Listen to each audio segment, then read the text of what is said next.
हिंगोली शहरातील बळसोंड परिसरातील यमुना निवास येथे भारतीय जनता पक्षाचा भव्य पक्षप्रवेश सोहळा उत्साहात पार पडला.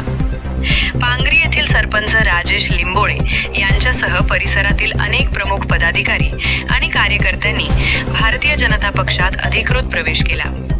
या पक्षप्रवेशामध्ये अर्जुनराव गांजवे, शिवशंकर गांजवे, पाटील भागवत महाराज, शंकर लिंबोळे, गजानन गांजवे, आत्माराम लिंबोळे, बद्रीनाथ लिंबोळे, येशालय समितीचे अध्यक्ष गजानन लिंबोळे आणि ज्ञानदेवराव गांजवे यांचा समावेश होता.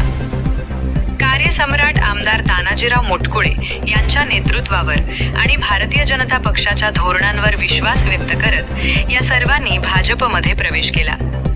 यावेळी भाजपचे माजी जिल्हाध्यक्ष फुलाजीराव शिंदे, भाजप युवा मोर्चाचे जिल्हाध्यक्ष शिवाजी तानाजीराव मुटकुळे यांच्यासह पक्षाचे प्रमुख पदाधिकारी व कार्यकर्ते उपस्थित होते.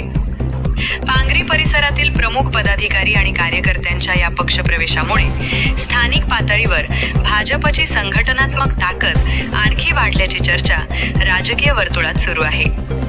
दरम्यान भाजपमध्ये प्रवेश केलेल्या सर्व नव्या सहकाऱ्यांचे पक्षाच्या वतीनं स्वागत करण्यात आले असून त्यांच्या पुढील राजकीय व सामाजिक वाटचालीस शुभेच्छा देण्यात आल्या.